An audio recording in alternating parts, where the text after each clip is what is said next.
Hello, everybody, and welcome to this live stream where we will chat about shit. You know the fucking drill. Bunny! How you doing? Bunny, I feel like I haven't talked to you in fucking ages, man. I'm having hummus, guys. It's kind of lunchtime. So, celery and hummus. Hello, JH. Big Heart Books and Classics. What's going on, Alan? How you doing, man? Oh, sweet. Yeah, I'm glad you got it, dude. Yeah, it's lunchtime. So we're gonna ASMR you guys to death.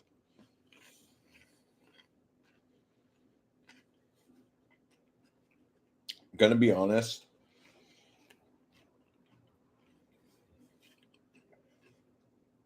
The roasted red pepper hummus is good, but I went for the garlic and fucked up. I got the wrong kind. But like most times when I'm in the grocery store, all I'm trying to do as I'm in the grocery store is to get the fuck out of the grocery store. So I fucked up. So how's everybody doing today?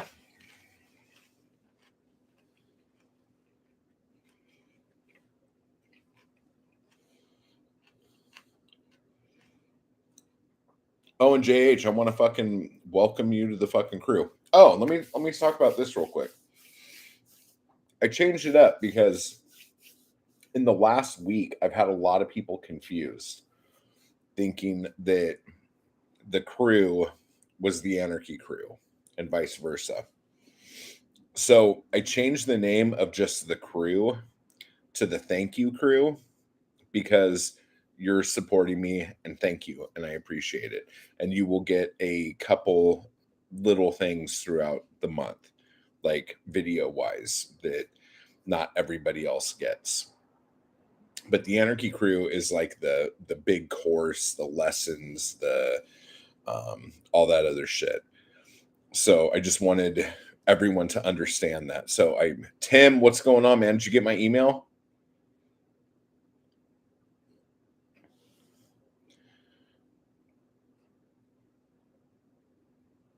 It's nice being green. Yeah. Okay, cool, cool. I'm glad you got it. And that's another thing too. So for Anarchy Crew folks, when I do the members live stream, the Anarchy Crew live stream on Fridays from now on, I'm going to be sending you guys emails because I was told by a bunch of people that they were not notified that the stream happened. So next Friday, when we do this again, keep an eye out in your emails. Like, hopefully, those you get right away. And I'll try to send those out to you guys like an hour before the stream. So, anybody got huge plans for this weekend that just happened? Did anyone do anything cool? Let's do that.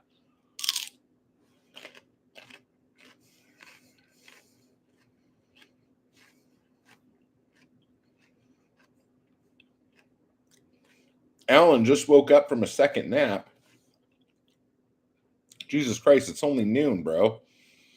How many naps do you take a day? No, it's cool. Yesterday, I was in bed pretty much all day.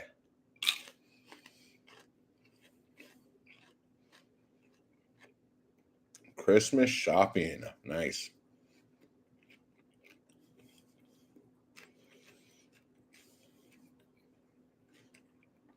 Dude, it was raining here last night and through this morning. Looks like the sun's out now, but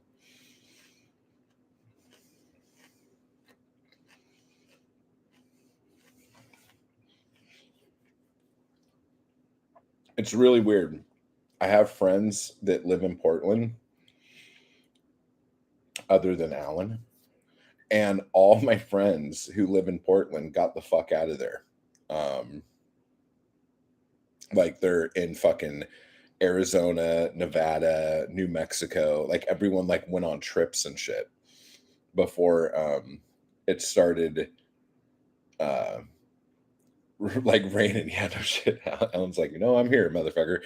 And then what's even weirder is that I also have friends that are traveling to Portland within the next week to like visit family and shit like that. It's like fucking Portland's the hub, dude. So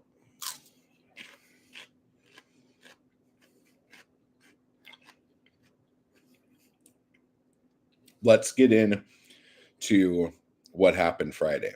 So for those of you who watched the members stream, the Anarchy Crew stream or whatever, I was talking about how I was invited to a wine party, and I was like, well, I fucking like wine, and parties I'm half and half on, so like maybe I can make this thing fucking work and shit. Um it was kind of uneventful. I didn't make an ass of myself. I didn't threaten to kill anybody. I didn't try to chop anyone's hands off. I did threaten to kill someone who wasn't there. So that happened. But it didn't seem to bother anyone who was there. So that's always good. And honestly, I didn't threaten to kill him. I just said I was going to rip out his throat and fuck him in the ass with it next time I saw him. So, um, that isn't necessarily death, but you do what you do. But yeah, I tried some really great wines that are kind of expensive, like more so than I pay. And I tried some expensive wines that tasted like shit. And I brought my fucking go-to fucking cheap ass fucking wine, and it knocked everyone's fucking socks off. They couldn't fucking believe it. So again, in case you're wondering what cheap ass wine you could get that's really fucking good, I'm gonna say it: Yellowtail Shiraz, dude. I just fucking almost knocked my glasses off.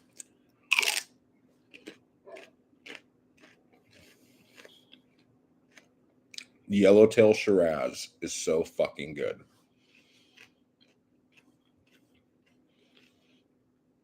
I don't like a lot of wine from Yellowtail, dude. Most Yellowtail wine tastes like shit, but Yellowtail Shiraz is fucking so good.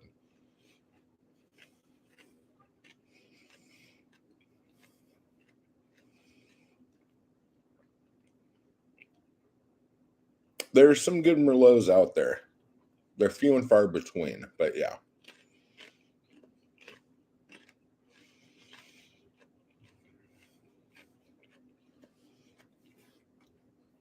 I'll type it in the chat.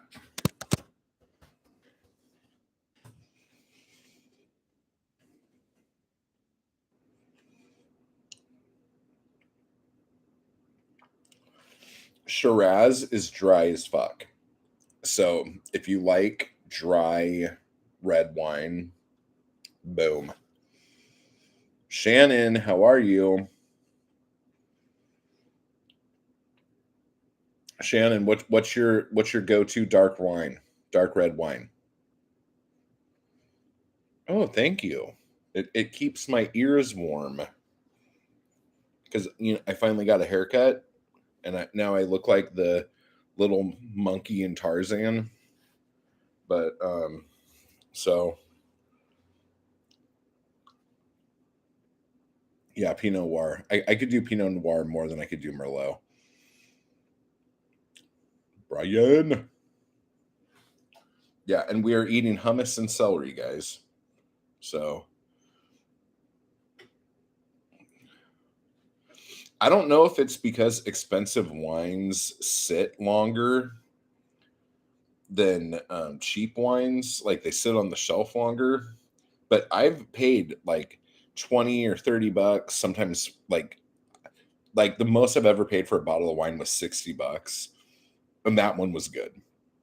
But I paid like $40 for a bottle of wine before, and it tasted like fucking salad dressing. It was just, uh,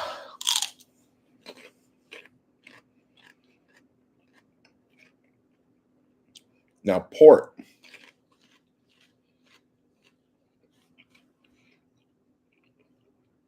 Let's talk port. Why is port good? Question mark. Port is good because of the alcohol content.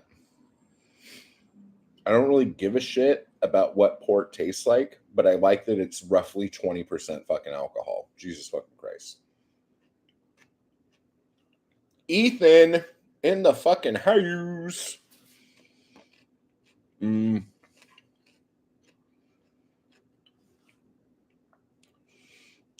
Ethan says, I love Spanish red wines like Roja. I think is how you say that.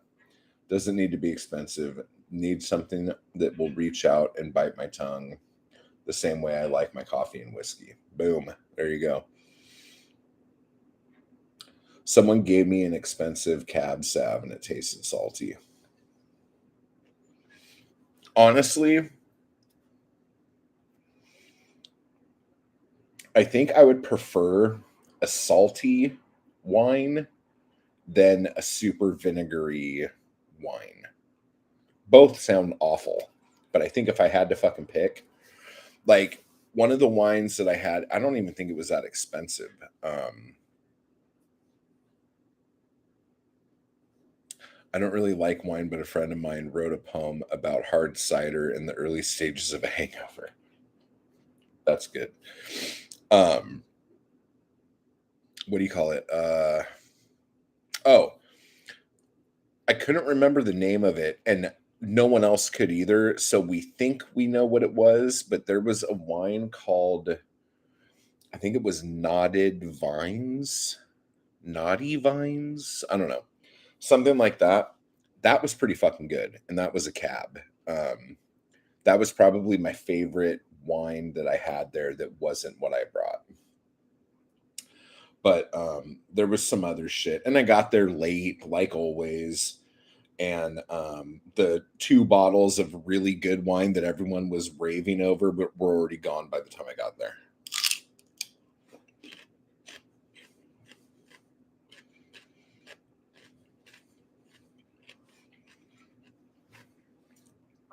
I never get hangovers from wine unless it's like really bad wine.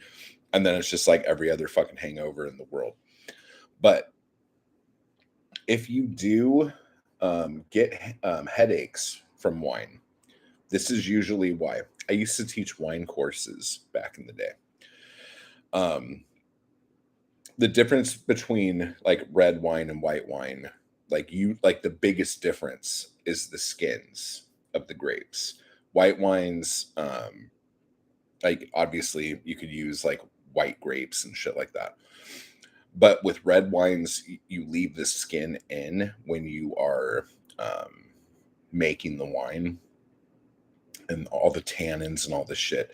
But because of that, because you leave the skins on, there are histamines that are on like the vine and on the fucking grapes. And so if you're like subject to hay fever and you get really bad allergies and shit like that, if you're not careful with what wines you drink, you will get like those allergic fucking headaches or migraines or whatever from the histamines on the skins. Um, so I would suggest if that happens to you a lot to take like a Claritin or something before you drink wine, and you should be fucking good as shit. Like, because like I have super fucking bad allergies. Um, and I used to have to take allergy medication before I drank wine. And I don't know what the fuck happened, but I think I've just had so much fucking wine in my fucking system over the course of the years that like it doesn't fucking matter anymore. So yeah, I mean, I I mean I have wine every day, like every night. So Sometimes a glass, sometimes a bottle, sometimes a couple. So there, look, you guys learned something. Awesome. I feel like I did my part today. I did my part for humanity.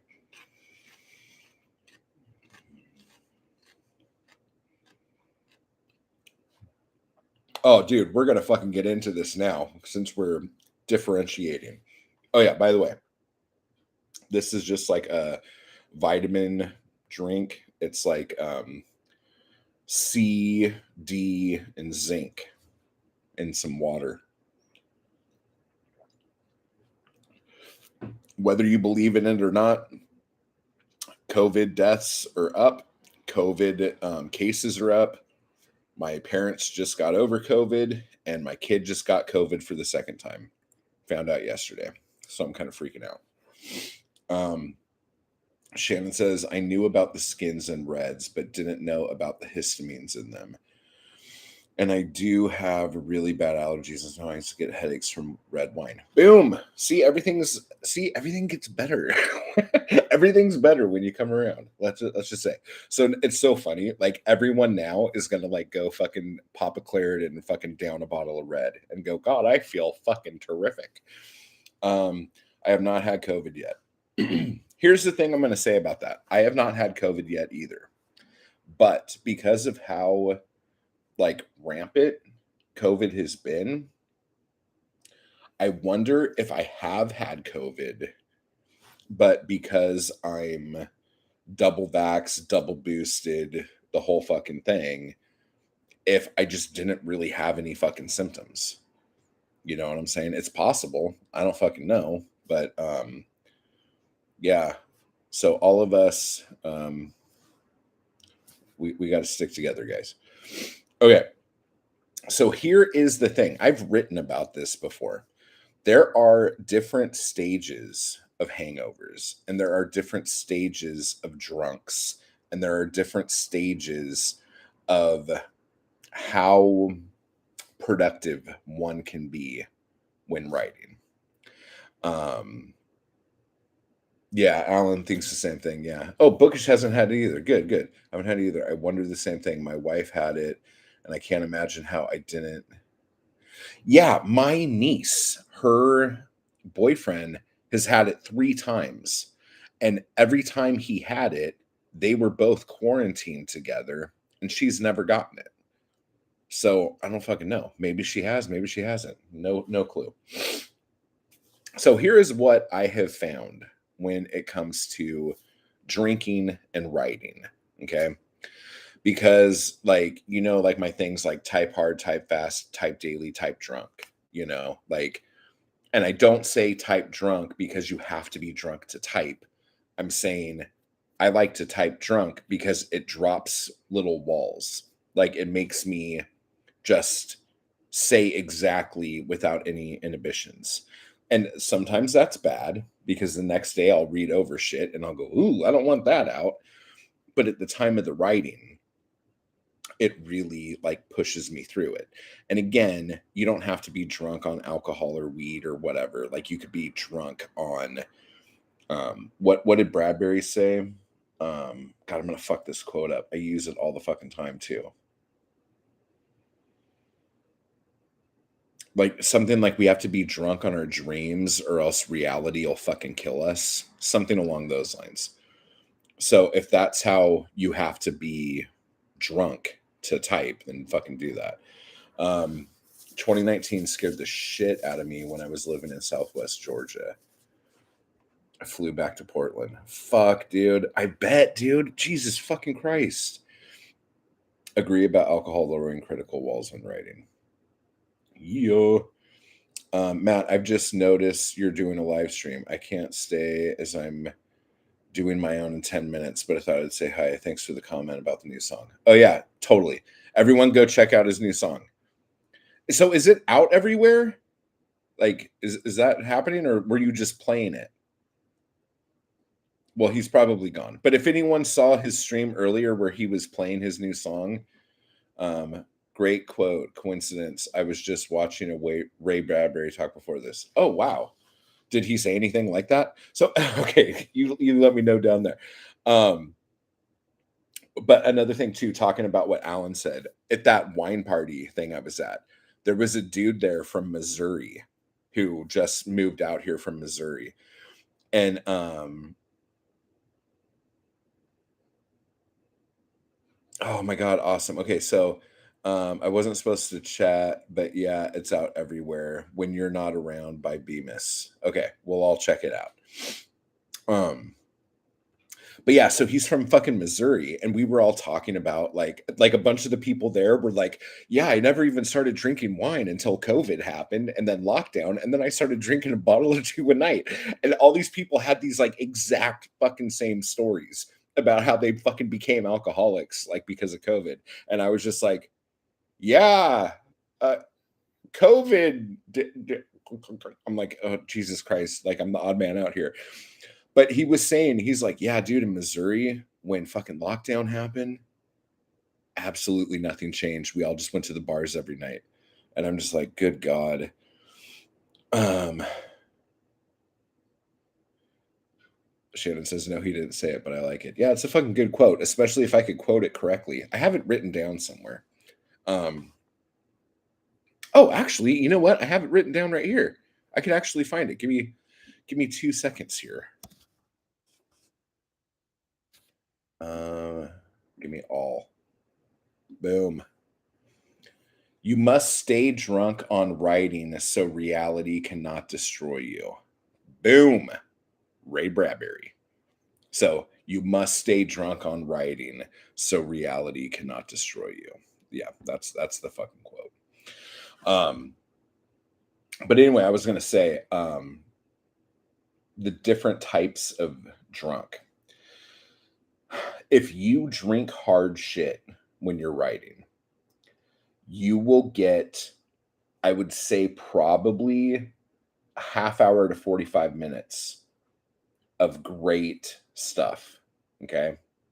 Typing it out, whatever. After that, you're going to like really be feeling it and like just like, oh man, I'm fucking writing the greatest shit in my life, dude. Blah, blah, blah, blah, blah. Fucking fingers slamming on keys like nobody's fucking business. The next day you're gonna read that, and most of it won't even be coherent. And if you're on a typewriter with fucking spell check, most of the words are gonna have red lines under them. And you're going to be like, what the fuck is all of this? And you go to bed thinking, dude, I thought I just wrote the fucking great American novel and I have no fucking idea what the fuck this says. So that's one thing. With beer, the thing about beer that is bothersome, you could drink a shit ton of it. But because you can drink a shit ton of it, what does that mean? What's happening?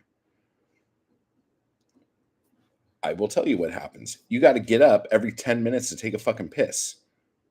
Unless you're fucking just like whipping it out right there and pissing into a bucket, your stream is going to be broken like every fucking 15 minutes or 30 minutes, depending on how big your bladder is and how long you can hold it. But your stream will consistently be broke. And then there's going to come a point where you're still kind of drunk, but you're kind of sour. And you're just like, ugh, ugh. You know what I'm saying? So I don't like interruptions. I don't like fucking anything blocking what I'm doing. Okay. So with wine, wine is strong enough to give you a good fucking buzz when you're typing. But it's also, you don't have to drink so much of it that you have to fucking get up every 2 seconds to take a piss. And you're still like cognizant enough to understand what it is you're fucking typing, and you can go to bed feeling good knowing that when you wake up in the morning, like you will be able to understand what's on the page. At least I've never gotten to the point where, well, I don't know if this is necessarily true, but for the most part, I've never got to the point where I was drinking so much wine that like I went to bed not knowing what I had done and then woke up in the morning and couldn't read anything. um let's see here. um JH actually likes high riding. Yeah, yeah, yeah. Shannon says drink one beer, P3. That's funny. Brian, you take care if you're taking off, man. I drank 3 Portland Brewed IPAs last night, 6%. Tasted great. Oh, my God. Well, now we're going to get into more of the hard alcohol stuff because I feel like there are some hard drinkers in here. So let me ask you this. What alcohol gives you certain things? For instance, I fucking really love gin and tonics. I'm not going to fucking lie. I'm a G&T bitch during the summer. Like, look out.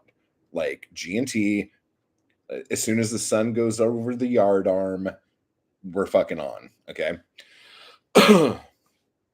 But I do know that when I drink a lot of gin, I get pretty snippy.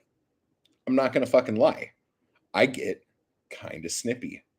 I almost get fucking mean. And I'm not talking about with other people. I'm talking about with my writing. Like I could be writing about something really fucking positive and happy. And then depending on how many GNTs I just fucking had, all of a sudden I'm fucking mad as shit and I'm fucking typing.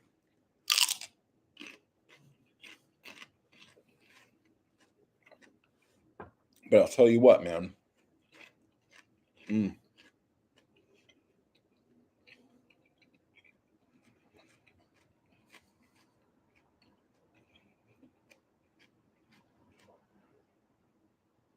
Yeah, a lot of us like our gin.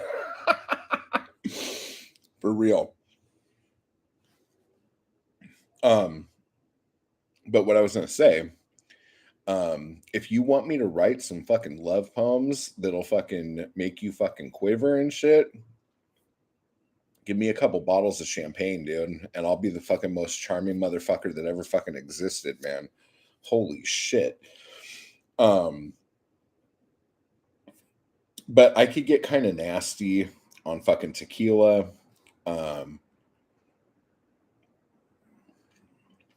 Scotch and bourbon and just whiskey, like Irish whiskey and shit. I don't think there's any change in me at all, other than I just like get drunk. But yeah, I get really snippy on gin. I get kind of feisty on tequila, and I get fucking charming as shit on champagne. No matter what I drink, I love everyone. Oh yeah.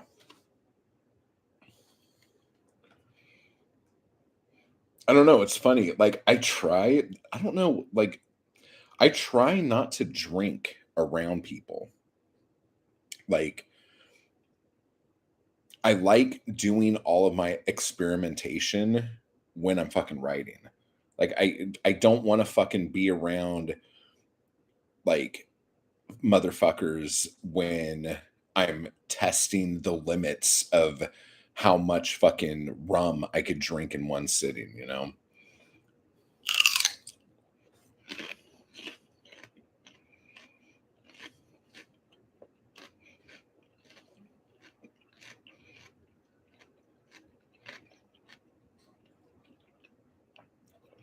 Alan, a double G&T and a pint glass. Hell yeah. Ethan, gin and tonic for the win. My brother and I will drink one after another and play music all night long. Beer makes me mad. Wine makes me happy. Whiskey makes me free. And gin is pretty even for me. It's fucking awesome. Yeah. Oh, man. So let me tell you about my dream I had last night. Keep putting your alcoholic thoughts in the chat. I love it.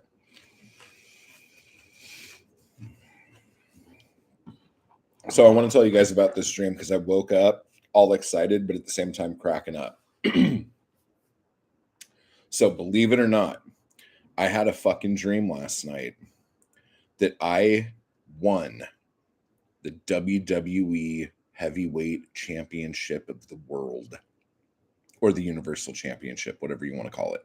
They gave me the strap. I had the fucking belt. I was posing with it. Crowd was cheering. The whole fucking thing. Now, why is this a self-deprecating dream? I'll fucking tell you. This is what happened in my dream. We were on the way to the arena, and the person who was supposed to win the match and beat the champ, couldn't make it. He got stuck at the border or something, couldn't get through. The next guy on the list, the next up on the food chain, had COVID. He couldn't be there. The next guy on the list broke his fucking leg at the fucking arena before the fucking show started. And we were panicking. I was freaking out. All the people who make decisions were freaking out. Everyone was losing their shit. And then they finally said, well, you know what? We could do a lot worse than you.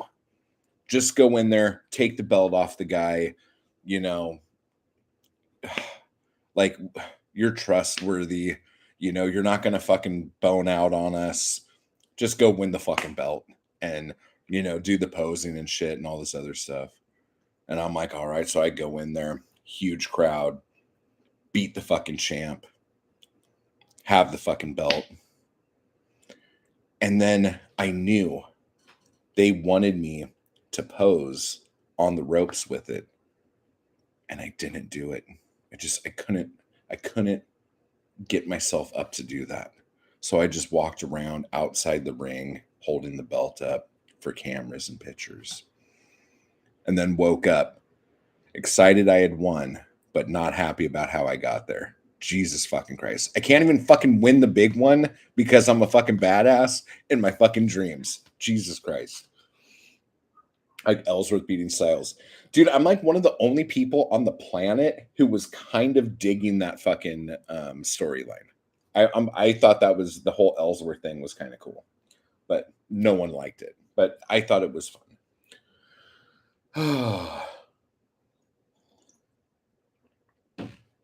Oh my God. So there's that. That was fucking ridiculous. The next thing I wanted to talk about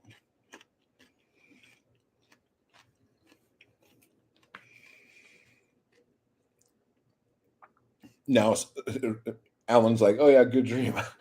One of you guys are gonna go, oh, you had that dream because like you miss your mom or something fucking like that. Some Freudian fucking bullshit's gonna come at me now.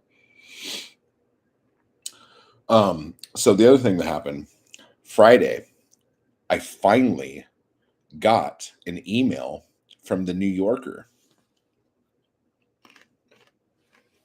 leaving in a little bit of suspense there for a second.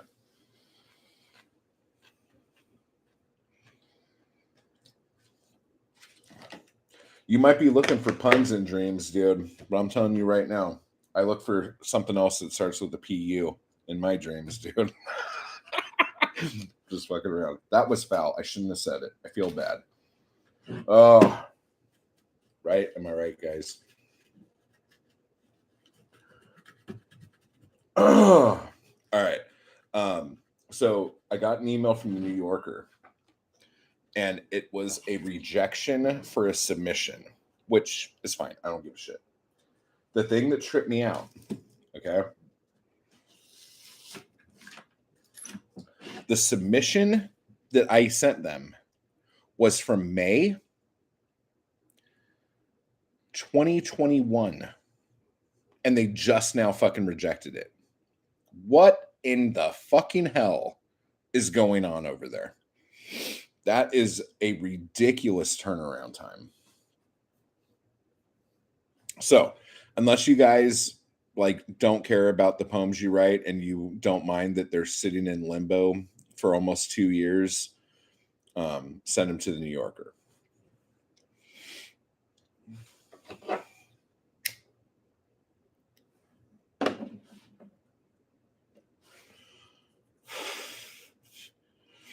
In other news, I am dropping off applications for a couple apartments tomorrow, and also looking at a couple more tomorrow. So fingers crossed on that one, guys. Alan's had several rejection letters from the New Yorker. Oh, dude, the wind is fucking ripping and it's coming that way. Oh, that's okay. The window that's open over there is fine. Okay. Wow, a year and a half. That's crazy. It's fucking nuts, dude. That's like ridiculously long. Ethan says the New Yorker is worse for that. Plus, I realize they don't really take almost any unsolicited submissions. That is true. And one of the reasons why I had sent stuff to the New Yorker and poetry, and what was the other one I did? There were a couple, but I have this buddy who's in the know. And way back then, when all this happened, he told me, he's like, you'll never get into those magazines unless you know somebody. It's all fucking nepotism. And if you're famous, they'll approach you. And so it was more of like a fuck you, I could do this. And no, he's 100% accurate. Like, um, most of the stuff that gets in there because they've asked for it, because you are a big fucking deal, or because you have something on someone there, you're sleeping with somebody. If you want instant rejection instead of 1.5 years, submit to Three Penny. I'm with Matthew. Submit to places that either get back with you quickly or submit to places you either know people at or love. Yeah, totally. The places that have, like, I've sent some good poems to some places and I got a rejection back that day or the next day. I will always submit to those places when wanting to submit, because they fucking gave a shit to not waste my fucking time. And I appreciate that more than whatever your fucking, how many people fucking buy your magazine and don't read it. So yeah, submit to Three Penny. Yeah, I want an instant rejection. Let's all do that. We should all write a poem called Instant Rejection and all send it to Three Penny at the same time and see what happens. It's the same in the music business, at least in Nashville. Oh, I bet, dude. Oh, I fucking bet. Especially in, like, I don't know if you mean this or if you mean for just like getting back from record labels, but like in song publishing, like if you're like pitching songs to people and shit, I bet that fucking takes fucking forever, dude. What about first book poetry contest from Writer's Digest, etc.? I've been out of the submission game for so long. Honestly, I don't know, dude. Like, you have like degree, like street cred and fucking all that shit, so it might be okay for you. But honestly, like, I'm sure there are people who've won those book prize awards or the poetry contest things, but like, Alan, did you ever get on Submittable? They won't accept songs from anyone unless they know them. Totally. Like you can't fucking steal a helicopter and land it in Willie Nelson's backyard to make him hear a song anymore. A friend of mine actually got one of her short stories, I got you there, translated for the New Yorker last year. I emailed them about a spelling mistake in the original title, and they still haven't said anything or fixed it. Oh my gosh. Well, that's cool. Well, I know that some people fucking get in because they put shit out, right? Oh, that's hysterical.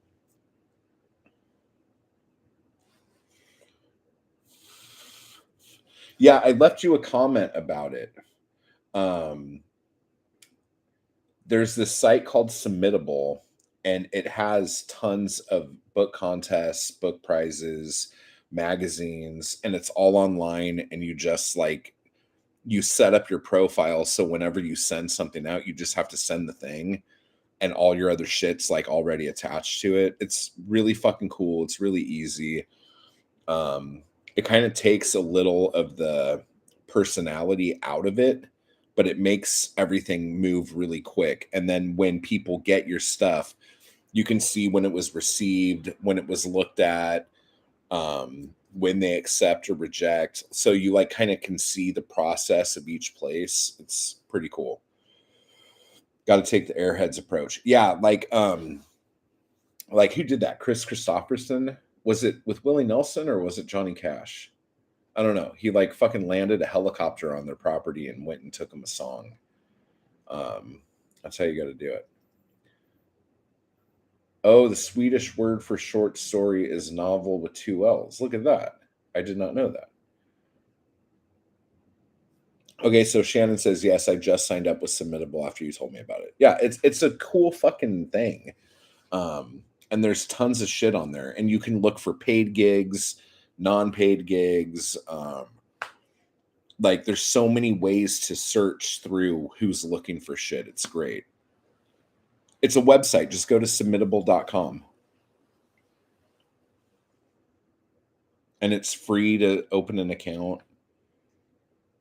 A lot of places that accept submissions kind of only use that now. So it's kind of a cool fucking thing.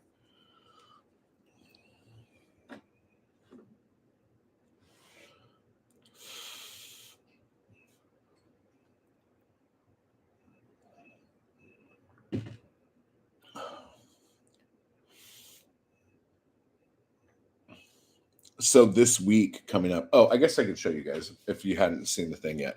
This is my new chapbook. It's coming out tomorrow, MacArthur Park. There'll be a video about it tomorrow to tell you a little bit about it. So that's cool. But this week, Garrett, what's up, man? Hey, as long as you're not a period, it doesn't matter when you're late, dude. Now, if you were a period and you were always late, that would be an issue. But this week, I'm putting out like 4 videos that are about writing. But the reason I'm doing them is because they're mainly like my philosophy on low budget filmmaking, like how you can write a script, direct and produce your first film and get it out there so you can start trying to get better jobs through that. A couple things have come up in the last few weeks about it, and there were some questions. So those videos are going to be coming out Tuesday, Wednesday, Thursday, and Friday. So it's like a 4-parter. So keep your eyeballs peeled for that. I used to write scripts back in the 90s. Were any of them ever made?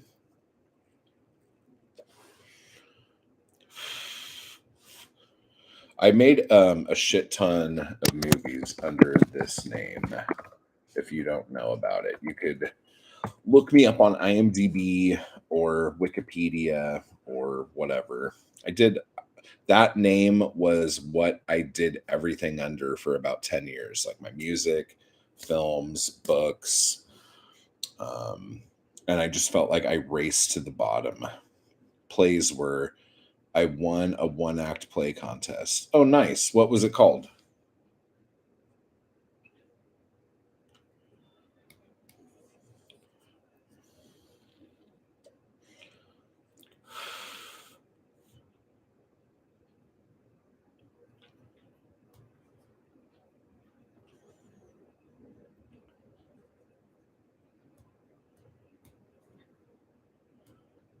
Dude, Alan has a fucking resume, a fucking of length, dude. And he downplays the shit out of it all the time. Fucking pisses me off. I want him to start bragging and shit. I can't even remember it in Cleveland circa 1989. Oh, shit.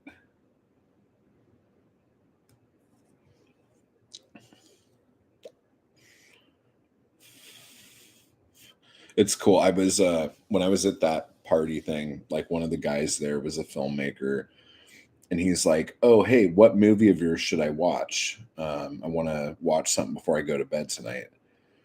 And I was like, "Well, like I made this movie called Finger Bang, but then the distributor changed the name of it to Not Another Superhero Movie, I think is what they changed the name to. And then I did this one movie called Orgy of Blood that was really cool and like really big budget, but the distributor changed the name of it to fuck. fuck. I couldn't think of it. And then I'm like, yeah, I don't remember. And then I did this movie called Vaginal Holocaust, which was really fucking cool. But when it came out as a double feature with another movie, and I can't remember what the double feature is called. And so I'm sitting there trying to pitch all my shit to this dude, and I can't fucking give him. And then finally, I'm like, Brides of Sodom, like that movie.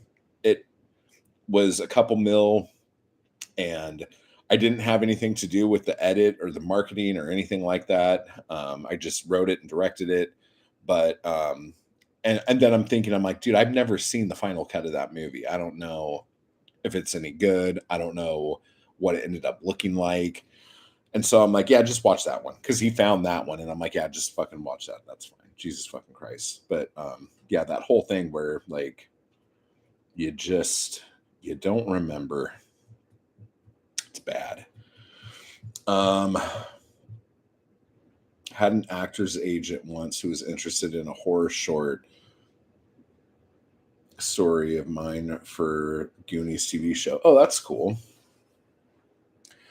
So Garrett says someone should make a short film called McBeat about a drummer who kills the drummer to a popular rock band, gets a job, then everyone finds out what happened. And yes, this is actually Macbeth. I'm glad you fucking cleared that up because I was not following. I'm just kidding. I'd like to hear more of your music, Matt. Shannon's too.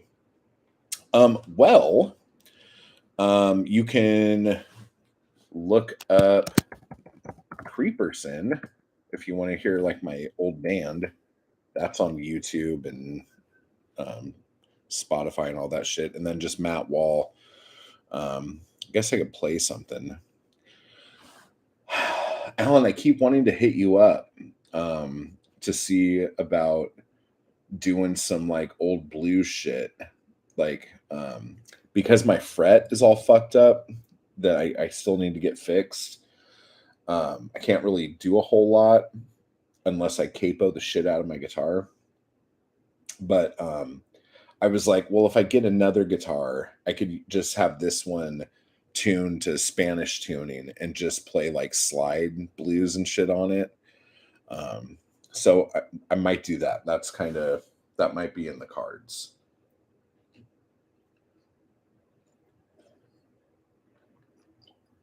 Oh, come on, mix, damn it.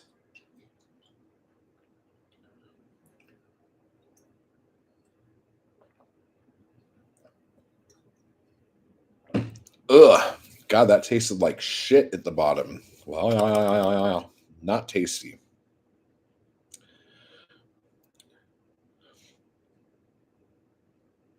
Oh yeah, it's up for everyone now.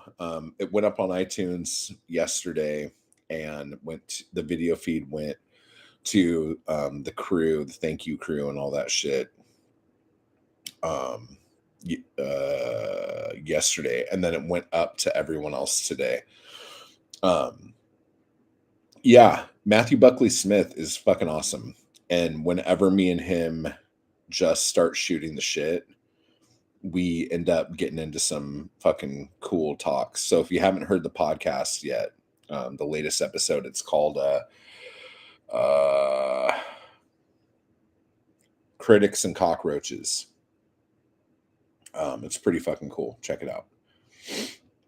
Was there anything in the podcast that like made you like fucking go, oh shit, and like think about something? Like, what did you dig about it? Sure, Matt, just a 12-bar blues. I can play harp over it, etc. Yeah, totally. Like, I fucking love Howlin' Wolf. Like blues shit, Howlin' Wolf is like my absolute favorite. And if you listen to his, not the shit where he started getting fancy, like in the late 60s and 70s ish, like when like he started like doing electric versions of all his shit, that just got weird. But like his Chess Records stuff, like if you look up his like definitive collection or the Chess years, or just like the first like two albums, like what are they called? Fucking uh Howling at the Moonlight or Moaning at the Moonlight or something. And then one of them has like a rocking chair on the cover. Those albums are fucking amazing. I uh I just absolutely love them. Yeah, Howlin' Wolf was on Sun. Yeah. Dude, Shannon's so badass working at Sun fucking Records. Like, let's just fucking say that. Let's just fucking bring that up here. Okay, so you're gonna join the crew again next month. That's cool. And you started writing poems again. Bro, dude, let's see them. Oh, I need some poems. Okay. There are 4 spaces left in this month's blood rag. So if any of you have a poem, 14 lines or less, send them to me at ihatemattwall@gmail.com. I need to get into that. Oh shit, Alan's gonna be a big swinging dick and join the anarchy crew. That's what I'm talking about. Let's see. Ethan says Matthew with you is just about the closest he gets to actually sounding like he's saying everything he thinks. Although I know he definitely has that as his goal. Yeah, dude. Like, yeah. And I don't think I'll ever be asked on Slee Ricketts again. I'm pretty sure you know what's funny? I'm like, I don't think I was that divisive. Like, I thought I was very moderate compared to some of the people that's been on that show that I think are really fucking divisive. Like, it just it trips me out. But dude, like, I chat with Matthew a lot. He's fucking great. He's just a fucking awesome fucking dude. So if you guys aren't listening to Slee Ricketts, go fucking listen to Slee Ricketts. Oh my god, and that whole fucking I don't know, Ethan, if you listened to it, but that episode on Risk, like I was like jumping out of my skin, dude. I was like fucking like just like I'm like oh, that was too much, dude. Shannon says, I've been thinking of going to the crew too. Not sure what it's all about though. Okay. If you go to I don't know if I could leave things in here, can I? You go to poeticanarchy.com and watch those 5 videos on there. Those are like the first 5. That's like the free workshop. Um, if you take a look at those and dig what's going on in there, join the Anarchy crew. You're going to get so much out of the Anarchy crew. There's like over 100 videos of lessons and workshops, and we do the projects, and we have the Discord. Poetic Anarchy Volume 3 is coming out soon. Project Broadside, that's the announcement for that. As it's all put together, because I have everyone's broadsides now, so that's going to be fucking awesome. That's going to be really fucking cool. But yeah, take a look at that, and if you dig that, like, jump in. If it's not your style, then don't worry about it. And if you want to just do the thank you crew, and just get like the video podcasts and me reading other people's poetry and stuff like that, then jump in on that. Let's see here. I need writing prompts and workshops and networking. I've always worked well with other writers. Oh yeah. And there's daily writing prompts in the Anarchy crew. You get those too. You listen to Risk too. What did you hate about the Risk episode? There wasn't anything I hated about the Risk episode, but what I really got fucking annoyed by was the fact that risk was never defined. Like, one person defined what they thought risk was, but risk could be anything. And if you are an artist, anything you do can be risky to you as a person. But some fucking judge of what risk is has no idea what that means to you. So, like, I can write a poem about outing my father who used to beat the shit out of my mom. And the risk there could be like me being like excommunicated from the family. It could be my dad going to prison. Like there could be like serious risky ramifications for me and my family. But to some fucking dude who doesn't really fucking get what risk is to me, it's not risky to him because I'm not fucking doing anything. You know what I'm saying?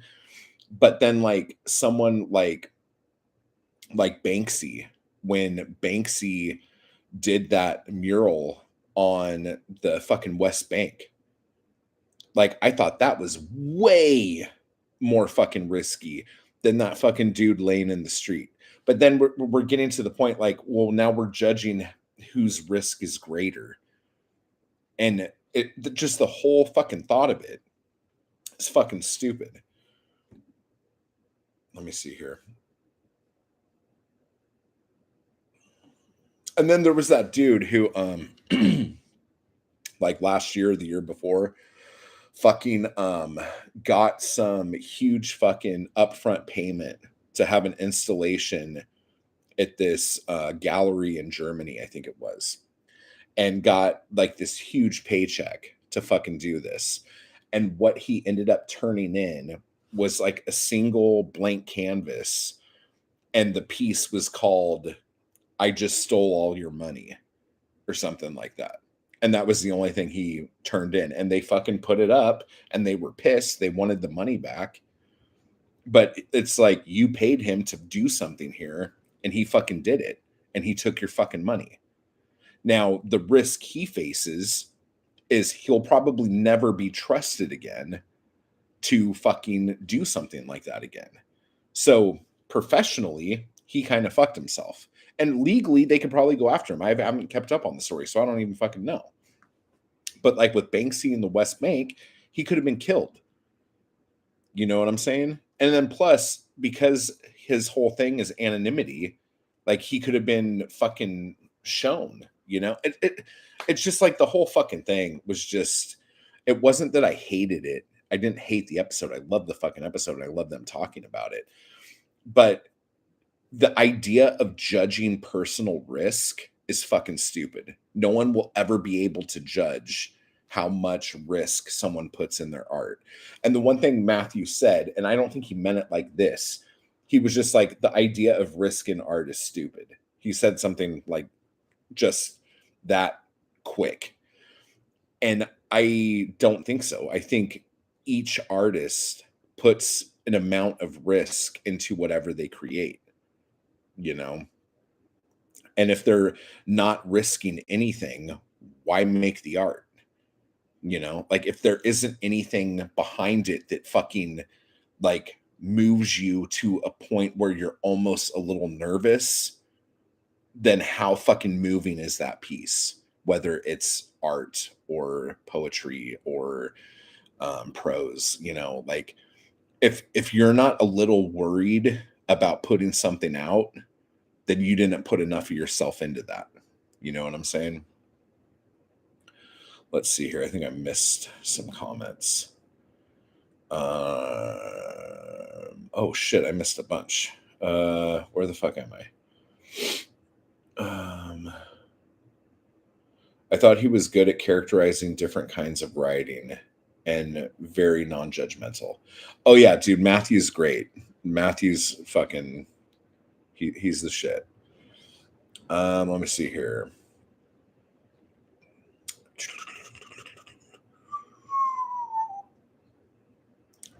Alan says, I am a good editor to copy editing, etc., but then I get burnout and don't want to write my own shit.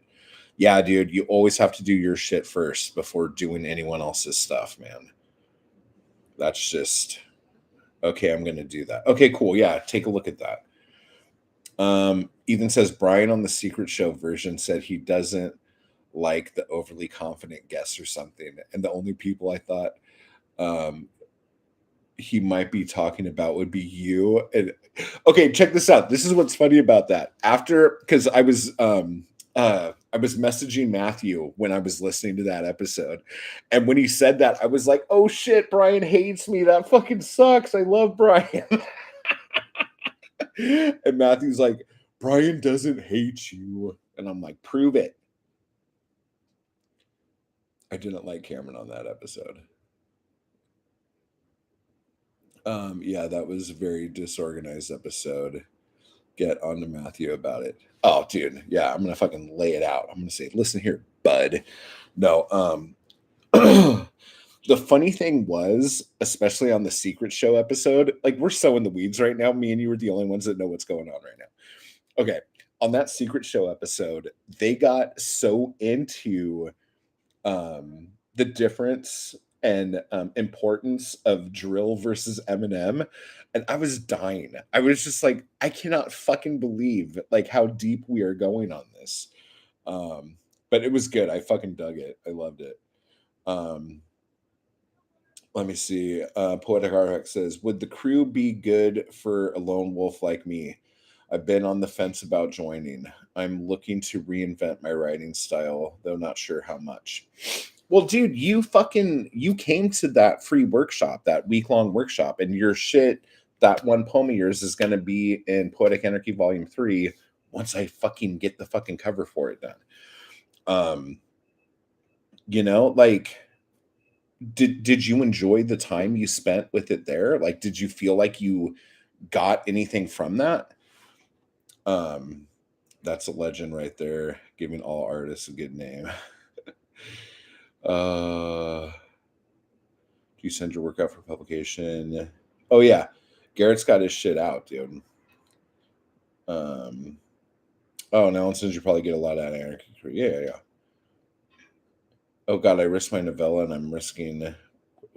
Oh, Shannon, totally. I didn't see your new video on your writing update because you posted one today, I think. But when you were talking about um, your book that was originally going to just be journal entries and then it's kind of moving more into a memoir kind of thing, like just you talking about the twists and turns of your soul and actually doing that, that's fucking risk. That's what I'm talking about. Like you're like wrestling with how to fucking tell that story and what it's going to fucking mean to you and mean for you. You know what I'm saying? That's exactly what risk is. And then who the fuck is it? So for those of you who don't know, there was some fucking article, now that I've fucking talked about it for fucking 15 minutes. There was some article where these fucking judges were saying what were the 10 most risky things in art since the year 2000 or something fucking stupid like that. I have fucking no idea exactly how they fucking worded it and put it together. And my whole thought was, who the fuck are these people to fucking judge how much risk someone is putting in on something? You know? Because shit, I mean, probably the riskiest thing in art, and I can't believe this wasn't even on there, was fucking the Satanic Verses guy doing a fucking public fucking reading somewhere and getting fucking attacked and stabbed. Like, he has a fucking price on his head and he's still going out in public. I think that's fucking riskier than fucking anything that fucking, I don't know, someone fucking did in a fucking god. I just Ethan says, yeah, that article was dumb.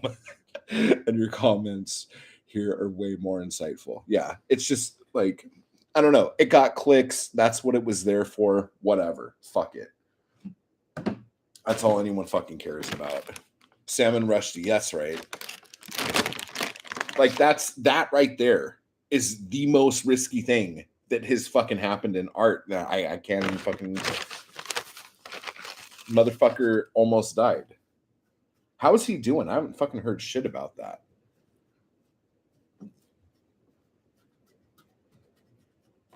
Oh my god, the wind is fucking coming, dude. As long as it doesn't change, it's fine. For those of you who can't see, I have these windows because this building was built in 1929. So the windows swing out. So you have to like turn a thing and then open the window out like that. And I'm up on a hill, and the wind usually comes ripping up the street from downtown through the buildings and then up my street. And if these windows on this side are open, they will fucking slam shut and shatter the glass. It's happened many times. But if I keep the windows on the other side open and push them all the way open, it's usually okay. But then every once in a while, the fucking wind, for some inexplicable reason, changes. And so all the windows on the other side slam shut. It fucking sucks. He's doing better. Artistic risk. There are certain words I don't use in my writing. Well, start using those words, Garrett. God damn it. He's even supported the right of propaganda against him to exist. Yeah, and like that's fucking true as shit, you know? I have not had a cigarette in a month. You got a cool ass pad, Matt. Alan, congratulations on not having a cigarette in a month. Like, I know that's something you've been wanting to stop doing, and you're doing it. So fucking high five, bro. Good job. JH says, I don't know how Rushdie manages to be so public all the time and not have a mental breakdown from how dangerous it is for him. Have any of you guys actually read that autobiography he wrote about his time in hiding? I can't remember what it's called. I was going to read it, and then life happened, and I didn't fucking read it. Being in disagreement of someone's writing is one thing. Stabbing them is a whole other one. Yeah, for real, dude. For real. That's still cool, dude. Like vaping and nicotine gum, if that's what you got to do. The thing I don't like about nicotine gum, I get fucking massive fucking like indigestion from fucking nicotine gum. But on long flights, I've had to fucking do it, and it's just, it fucking rips my fucking shit up. Oh my God.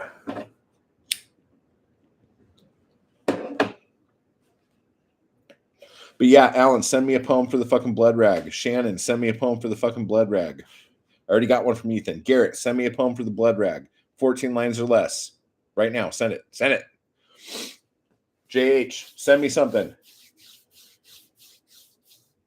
I just want to say, I don't know. Oh my God, you're on Wikipedia. Fuck yeah, I'm on Wikipedia. And it's like one of the craziest pictures. I did not put that picture up there. Somebody put that fucking picture up, and it looks like they're like, hey, what's the craziest fucking picture we could find of this guy? And we'll put that up there. You're talking about Creep Creeperson, right? I don't think Matt Wall's on Wikipedia. I think Creep Creeperson is, though.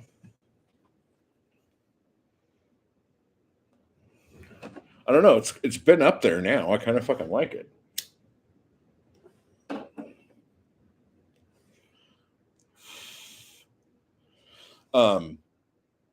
There was something I was going to bring up. I don't know if my poems would fit the blood rag. I need to write new stuff, get back into writing some poetry, maybe songs. Let's see. Should I play a song? Should I play a song? There was something I was going to do or talk about right now. I can't remember what it was.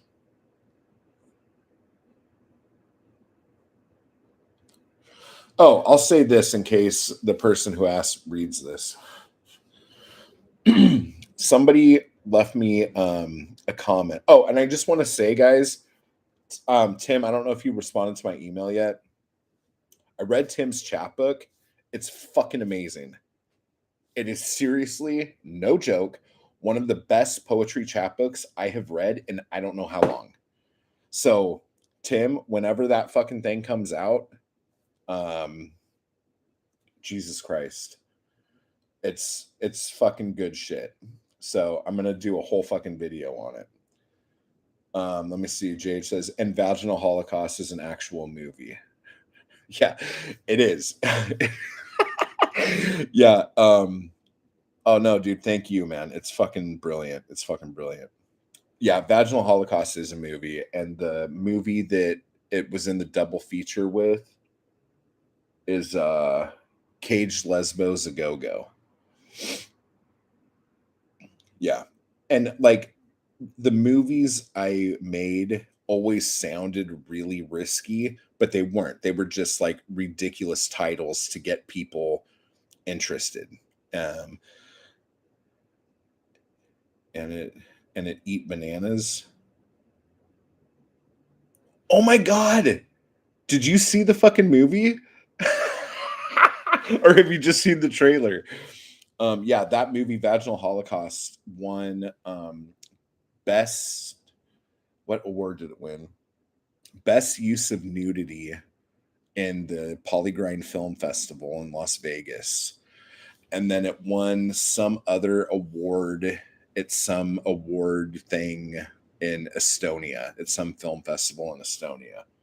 I did not attend the Estonia Film Festival, but yeah. In case anyone wanted to know, it was about a I don't even know if I should. Oh my god, Tim, you're the shit, dude. Yeah, I don't even know who has the rights to that fucking movie anymore. Um, this company that had the rights to it, the name of it was Shoreline. I didn't read the fine print on the contract. And so the original term for the film was 7 years. And so I thought, like everyone else would, that after 7 years, I would get the rights to the movie back and then I could do whatever the fuck I want with it. Well, in the contract, it said that they have the rights to the movie for 7 years, and then they have the right to every year thereafter extend the contract by a year. So they've just been keeping it. I don't know if they're actually selling it. I don't know what's going on. I've never received a fucking cent from that fucking movie. Um, but it's out there. Distributors make all the money. They fuck people. And I fucking made money making the movie, so you know it's all right.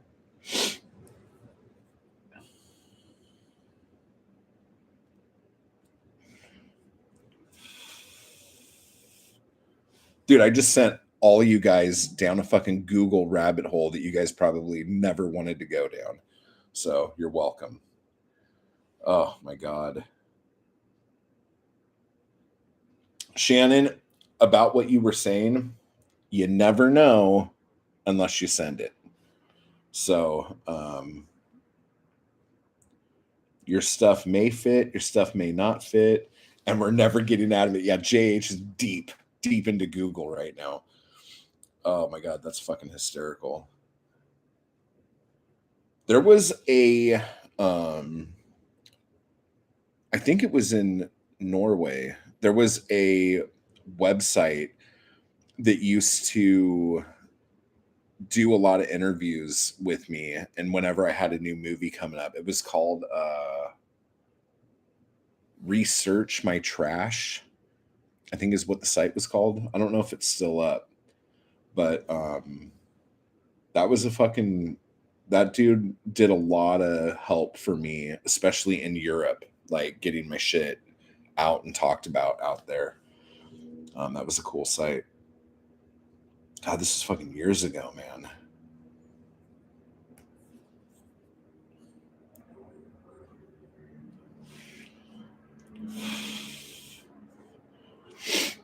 Unbelievable. I'm sorry, guys. You guys should not have to subject yourself to such torture interference. No, I think Vaginal Holocaust is a fucking good movie. Like with all it being what it's about and everything, I think it's a good fucking movie. Shot it in 3 days at the. We went to this. Where the fuck was it? It was up in.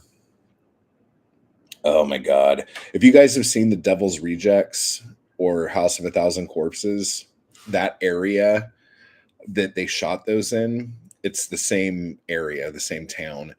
But if you look at like where the house is in those movies, there's like this hill behind it.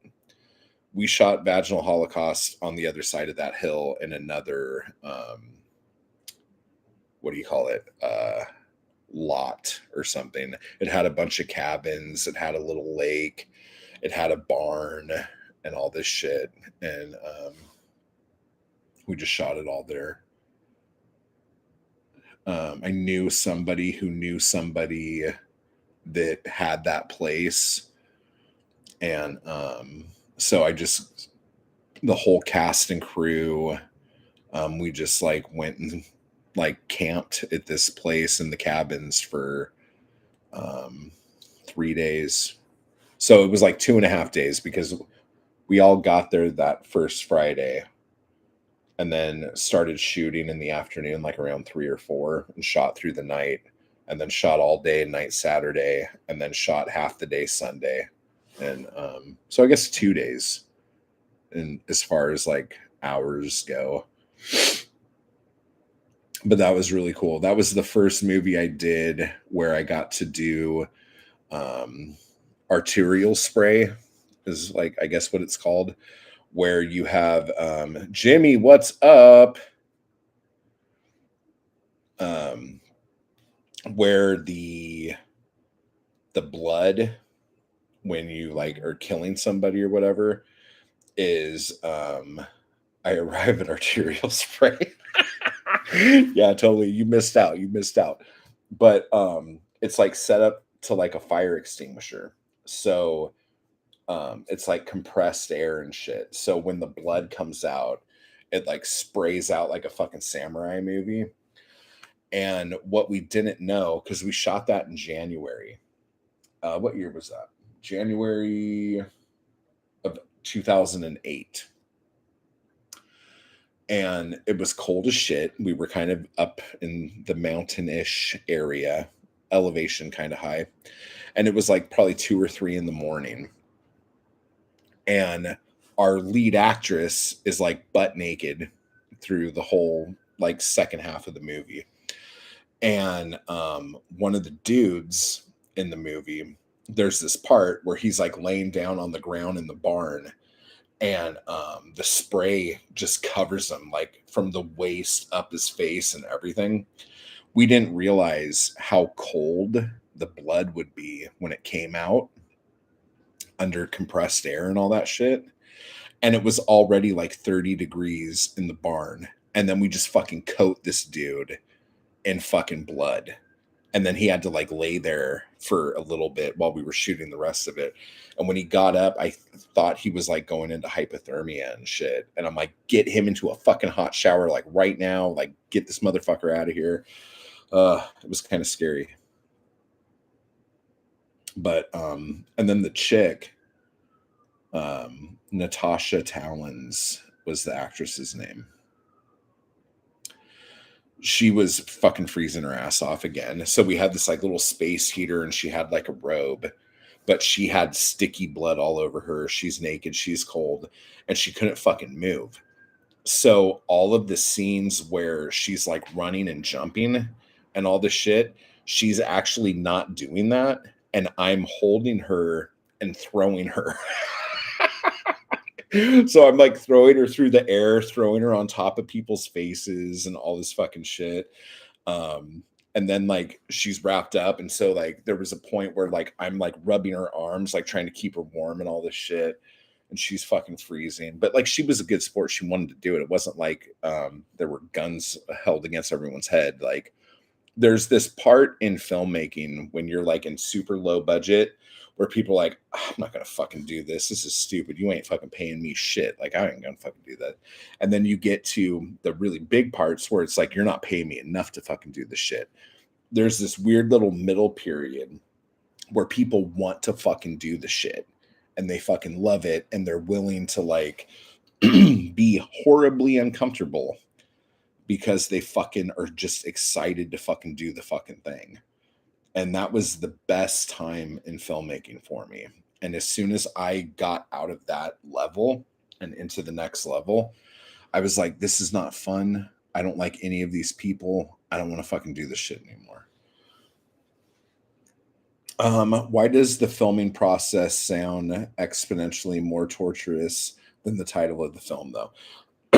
Every movie is fucking more fucking torturous than anything you see on camera. Like, it's always fucked. Um, it takes a certain constitution to film in the freezing cold. I've done it and I'll never do it again. Yeah, like most people, like they do something once, had a really good time doing it, and then they're like, "Fucking yeah, fuck that, I'm never doing that." Ooh, shit. There we go. Let's keep that going. Um, yeah, so that's just some fucking good times for real. Yeah, dude. Like, there's all sorts of shit filming in Portland. My buddy that just moved back down here is from Portland, not from Portland, but he lived there for 3 years, and he was making tons of shit in Portland. He loved it, and he's actually working on some stuff right now that is like bigger budget stuff, and he's like not really enjoying himself like he was in Portland.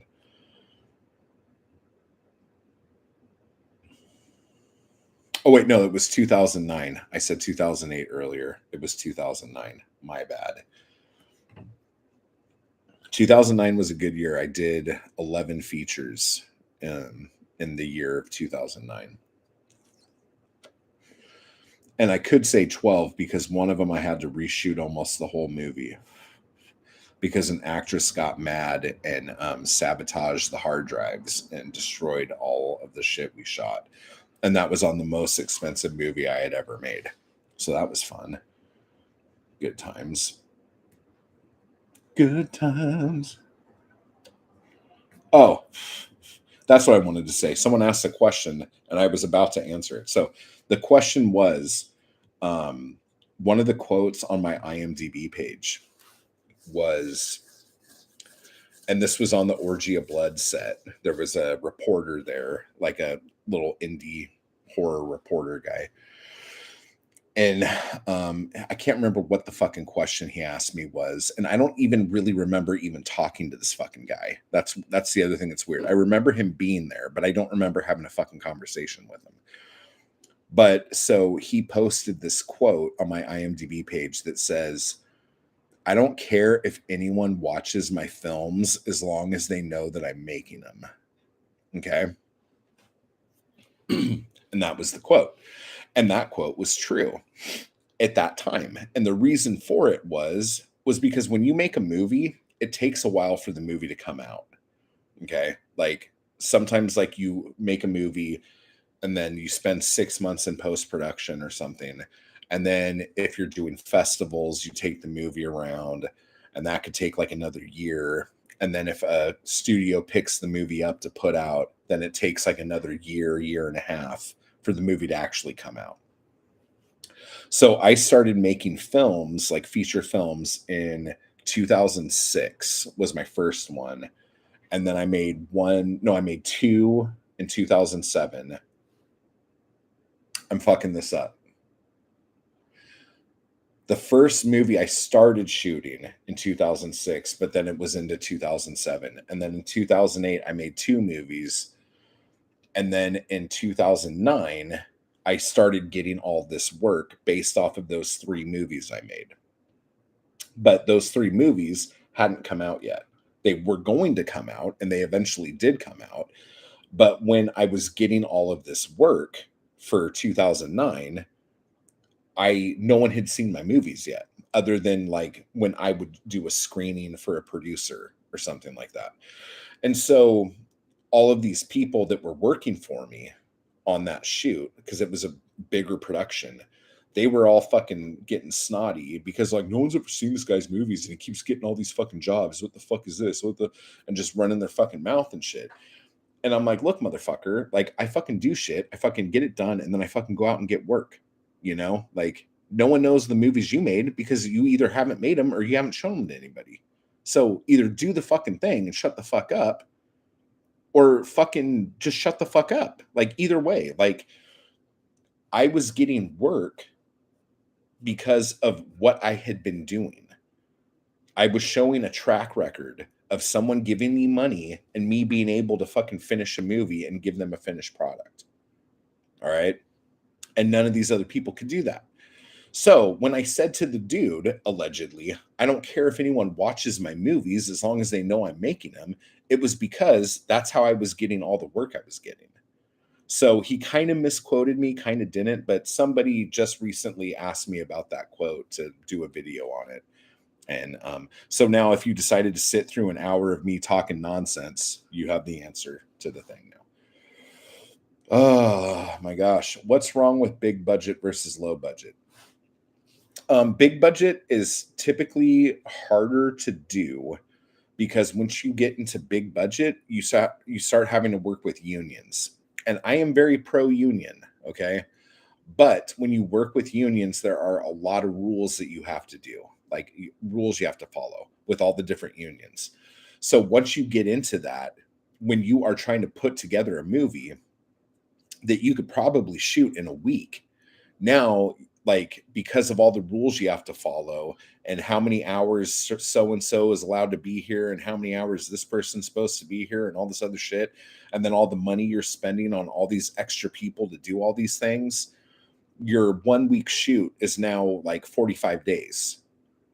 So it costs a shit ton more just to be able to fucking deal with like the unions. Like there really isn't, like that's the biggest fucking thing.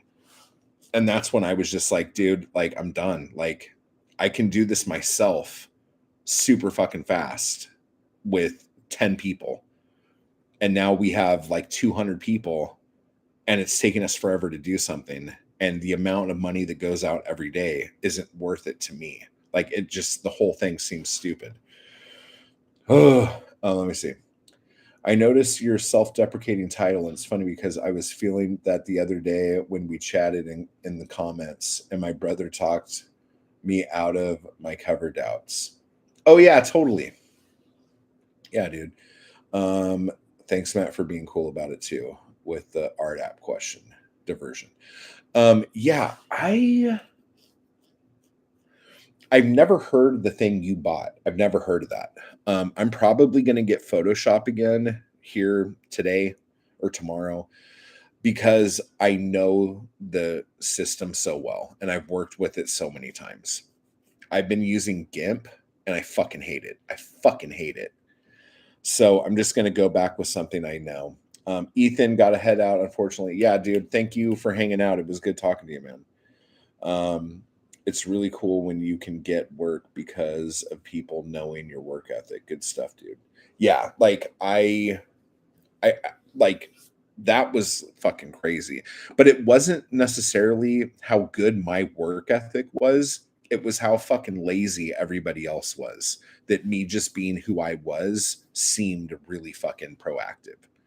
But honestly, like if the people in Hollywood had a little more fucking drive and a little more fire under their ass, like I don't know if I ever would have gotten any work.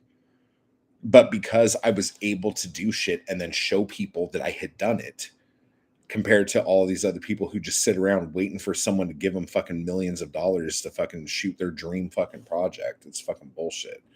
JH says, do the fucking thing and shut up or shut the fuck up. Did I fucking say that like that? Oh my god, someone submit that quote to IMDb. Yeah, seriously. If I said that, yeah, do that.